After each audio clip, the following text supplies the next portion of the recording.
भैया कुछ इंटरव्यू दोषियों को दोषियों को दोषियों को दोषियों को Delhi police Delhi police Delhi police Delhi police दोषियों को लापरवाह पुलिस अधिकारी को लापरवाह पुलिस अधिकारी को। नमस्कार, मैं जितेंद्र दिवाकर और आप देख रहे हैं वक्त की आवाज news India social media network. आप मेरे साथ देख सकते हैं यहाँ एक अधिकार सोसाइटी एनजीओ के माध्यम से संगम विहार व देवली के स्थानीय लोगों यहाँ धरने पे बैठे हुए हैं। यहाँ बताया जा रहा है कि यहाँ के एक लोकल निवासी जिसकी एक छोटी सी शायद पानी या परचून की दुकान है, बताया जा रहा है कि उस लड़के के साथ मारपीट की गई। दुकान के अंदर घुसकर उसके गले से पैसे निकाले गए। जब 112 पे कॉल करी गई, वहां से जो पुलिस अधिकारी आए उन्होंने कोई एफआईआर दर्ज नहीं करी, ना ही उसे ट्रामा ले जाया गया एमएलसी के लिए। इसी विरोध में आज अधिकार सोसाइटी एनजीओ द्वारा यहाँ पर बैठे हुए हैं धरने पे लोग, कराएंगे उन लोगों से बात, पूरी बात जानेंगे विस्तार के साथ। 9 अप्रैल को करीब शाम को 8 बजे के करीब इनके हासिम एक लड़का आता है पानी लेने के बहाने। 20 लीटर पानी का वो बेचारा कार्यकर्ता काम करता है और गले से पैसे निकालता है। वो पैसे तो उसने वापस ले लिए, लेकिन उसके बाद वो उसको शिकायत और धमकी देके जाता है। उसके बाद उसके पिताजी उसकी मम्मी शिकायत करने जाते हैं जितेंद्र को, जिसको चोट लगी है। जितेंद्र को चोट लगी है, हाथ टूटा हुआ है। उसके बाद वो धमकी देके जाता है। फिर 1.5-2 घंटे बाद नाजिम कुछ लड़कों के साथ, मतलब 6 लड़के 2-2 बाइक पे 3-3 लड़के बुलाता है, उसको कैंची से और रोड से उस पर हमला करता है। तो उसके 2000 रुपये भी उससे निकाल लेता है। उसकी जेब में 2000 थे, वो भी निकाल के ले गया। और पुलिस 107-51 का मुकदमा दर्ज करती है। और हम उस दिन से चक्कर काट रहे हैं। हमें 17 को भी लिखित में दिया है, 16 का भी लिखित में दिया है। एसएचओ साहब को मिले हम, ठीक है, हमारी कोई सुनवाई नहीं हो रही। इसलिए हम आज रोड पे आए कि हमें पुलिस लापरवाही पुलिस अधिकारी को भी बर्खास्त करो, जो इस टाइप का दोबारा काम ना हो इलाके में। और जो दोषी है उनको तुरंत 8 लोगों को गिरफ्तार किया जाए, उनके खिलाफ मुकदमा गिरफ्तार किया जाए। और एमएलसी भी खुद जितेंद्र खुद कराने गया, पुलिस लेकर नहीं गई, 30 साल लेकर नहीं गई है। वो खुद अपने पैसे से उनके माँ बाप खुद लेके गए, जिसमें पुलिस की जिम्मेवारी बनती थी कि वो एमएलसी हॉस्पिटल लेके जाए। और हॉस्पिटल में जाके सुनिए, एक कोरे कागज में साइन, बयान लेने के बाद, मतलब लिखा नहीं, बयान सुनने के बाद एक कोरे कागज में साइन करवा लेते हैं कि मैं आपका मुकदमा दर्ज करूंगा। और उन्हें क्या लिखा क्या नहीं, आज तक हमारे मुकदमा दर्ज नहीं हुआ। इसीलिए हम यहाँ पे इंसाफ के लिए आए। मामला है किस तरीके से अब जमाना दुनिया में, क्या अब न्याय अन्याय और कार्रवाई की देखिए ऐसा उम्मीद खत्म हो चुकी है क्या? तो आपको बिल्कुल उम्मीद खत्म हो चुकी है। ये वाकया 9 तारीख का है और 26 तारीख तक अभी तक दोषियों के प्रति किसी प्रकार की कोई कार्रवाई नहीं की है, जबकि 17 तारीख से लेके अब तक कितनी कार्रवाई कर चुके हैं हम लोग। दिल्ली पुलिस कमिश्नर, डीसीपी हौज खास, पुलिस थाना, एसएचओ हर जगह कंप्लेंट कर चुके हैं, मिले भी हैं, लेकिन आज तक किसी प्रकार की कोई सुनवाई नहीं। दोषियों के खिलाफ सख्त सख्त कार्रवाई होनी चाहिए और जो परेशान युवक है, जो लड़का जो परेशान हो, उसको न्याय मिलना चाहिए। ये हमारी मांगे हैं। और जो दोषी पुलिसकर्मी है जिसने किसी प्रकार कोई एक्शन नहीं लिया है, उसको बर्खास्त करने की हमारी लोगों। ये जानना चाहता हूँ, दिल्ली सरकार से पूछना चाहता हूँ और सभी सरकार से, जरूरतमंद लोगों से, कि क्या हिंदुस्तान में भी हिंदू लोग सुरक्षित नहीं है? भाई हमारे घर पर आकर के हमें मार जाते हैं और हम जब कंप्लेंट करते हमारी कंप्लेंट भी नहीं लिखी जाती है। हमारे ही हिंदू भाई ये पुलिस में है, ये भी हमारे जैसे गरीब परिवार के हैं। ये कोई टाटा बिरला डालमिया के लड़के नहीं दिल्ली पुलिस में। लेकिन ये लोग भी जब हम लोगों की नहीं सुनेंगे तो आखिर हम लोग कहाँ जाएंगे? हिंदुस्तान में हिंदू अगर सुरक्षित नहीं है तो कहाँ सुरक्षित होगा? मैं सिर्फ यही चाहता हूँ, इसलिए मैं चाहता हूँ, हमारी सबकी ये डिमांड है कि जो भी दोषी है उनको गिरफ्तार किया जाए। मेरा गीता देवी। क्या लगता है आप जो घटना में जो लड़के, मेरा लड़का है, मैं मम्मी। क्या हुआ था, मामला क्या हुआ था? वो आया था तो दुकान में घुस गया, दुकान में घुस के वो गल्ला खोलने लगा, उसने पैसे ले लिए। तो मेरा लड़का अंदर से आया तो उसने हाथ पकड़ के पैसे छीन लिए। पैसे छीनने के बाद फिर वो घर को गया। कौन गया घर को? उसका लड़का नाजिम का नाजिम का लड़का। क्या नाम था उसका? नाम उसका नहीं पता ना, आसिफ। तो वो घर को गया, फिर हम उसके माँ बाप से बोल के आए, कोई बात नहीं, उन्होंने कही हम समझा देंगे। उसका बाप फिर दारू पी के 4-6 लड़के लाया 10-12 और लड़के मेरी दुकान में घुस के मारे। किस चीज की दुकान है आपकी? पेप्सी की। अच्छा फिर? फिर घुस के मारे, फिर मार मुर के भागे। पुलिस वाले के सामने कंप्लेंट करी, पुलिस वाले कुछ नहीं लिख के लाए ना, कोई बात नहीं, हम पकड़ कर लेंगे बस। इतनी बोल के वो अपने रफा था पुलिस वाले के सामने ही नाजिम बोल रहा मैं मार के छोड़ूंगा नहीं। हाथ तोड़ गया, हाथ तोड़ा, सर हाथ तोड़ा है, बहुत मारे, सरिया रोडते मेरा हाथ तोड़ा लड़के। लोगों ने एफआईआर नहीं कराया? कराई, खूब कराई, पुलिस वाले ने सुनवाई नहीं करी, पुलिस वाले ने को नोट भर दिए। इंसाफ चाहिए इसलिए बैठे जाते हैं। सर ने क्या बोला आपको? क्यों नहीं कोई नहीं, ने बोला सुबह आएंगे पकड़ ले आएंगे, फिर सुबह गए नहीं। तो 9 तारीख को ये वारदात हुई है और 9 तारीख से दिल्ली पुलिस का कोई एक्शन नहीं है और दोबारा भी आए थे, दोबारा उसे धमकी वमकी देके गए हैं लड़के को, जगह जगह धक्के खाए हैं। दिल्ली पुलिस कमिश्नर, डीसीपी सब जगह, एसएचओ बिल्कुल चुप्पी साधे हुए हैं। किस बात की चुप्पी साधे हुए हैं? अब किस चीज का वेट कर रहे हैं, कब एक्शन लेंगे वो समझ में नहीं आ रहा। इसलिए आज अधिकार सोसाइटी के बैनर तले हम सब लोग बैठे हैं, न्याय की मांग कर रहे हैं और दोषियों को जल्द से जल्द गिरफ्तार करने की मांग कर रहे हैं। आज इस भाई के साथ हुआ है, कल को किसी और का भी नंबर आ सकता है, इसीलिए हम सब ने एकता दिखाई है। और वो मोदी जी वाला नारा है कि बटोगे तो कटोगे, वो वाला काम है, तो वो मुझे लग रहा है संगे मार में होता दिख रहा है।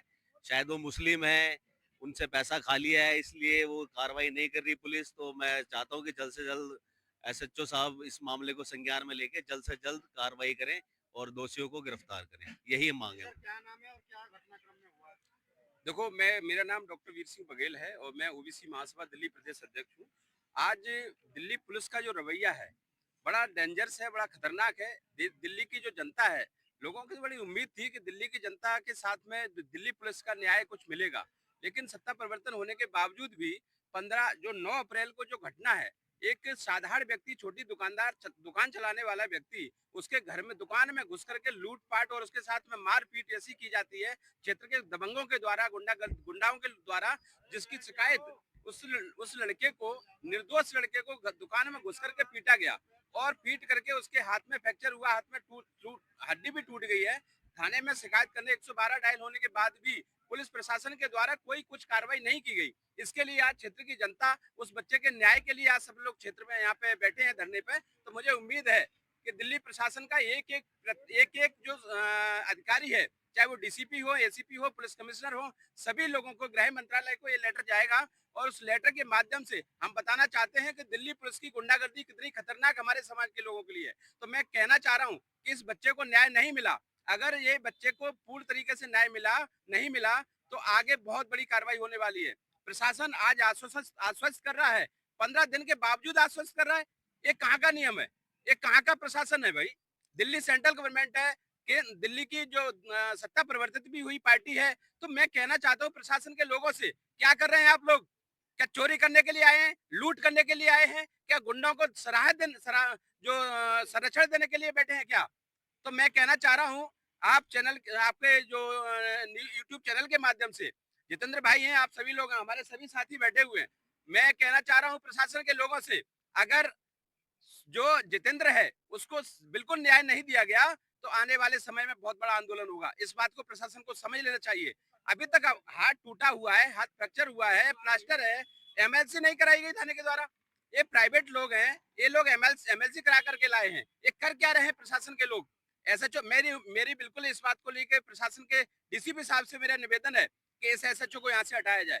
ये पैसे लेकर के भ्रष्ट अधिकारी यहाँ पर बैठे हैं, ये आईओ पैसे लेकर के भ्रष्ट अधिकारी यहाँ पर बैठे हैं। मेरी उम्मीद है कि एसएचओ साहब को यहाँ से हटाया जाएगा और इस बच्चे को, जितेंद्र को, न्याय देने का काम होगा। ये मेरी पूरी सभी लोगों की तरफ से मैं आह्वान करता हूँ।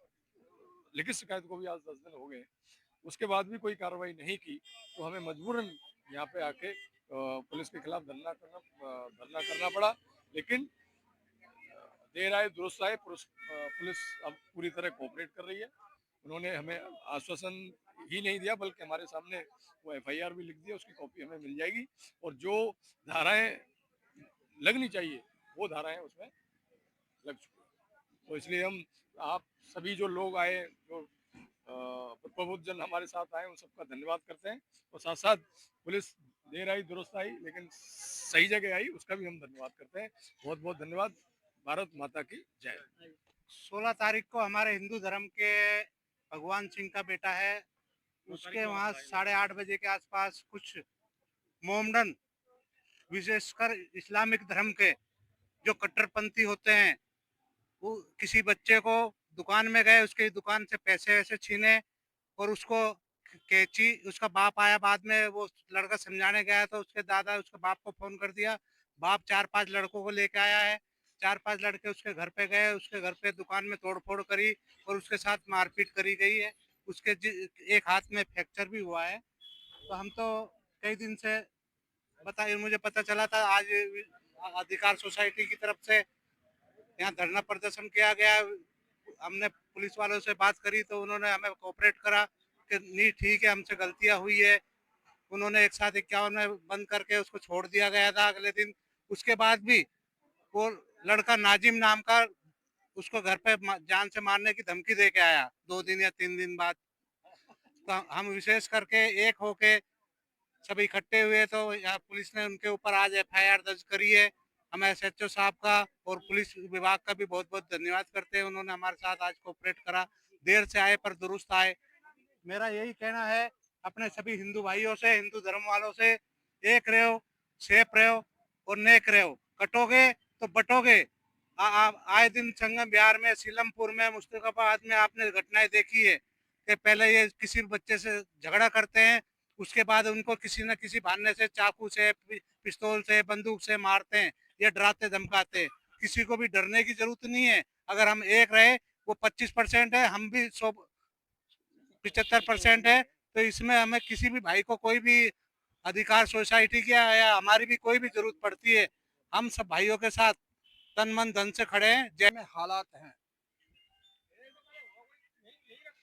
पुलिस का जो रवैया है समाज के प्रति, वो बहुत खराब है। इस बच्चे को चोट लगी थी, दिन के आसपास हो गया, कंटिन्यूसली पेरेंट्स जाते रहे, बच्चे को काफ़ी गहरी चोट आई है हाथ में, पैर में। इसके साथ चोरी, इसकी जेब से कुछ पैसे वगैरह भी निकाल लिए गए थे, कुछ हथियार भी थे उन लोगों ने जिन्होंने जानलेवा इसके ऊपर हमला किया था। इसके पेरेंट्स के ऊपर भी हमला किया। इस प्रकार के हथियार थे? हथियार जैसे कि इनके पास देखा गया था, कुछ लोग कैंची वगैरह लेके आए थे, रॉड वगैरह लेकर के आए थे, तो उससे जानलेवा हमला किया था और पुलिस ने बिल्कुल भी कोऑपरेट नहीं किया था।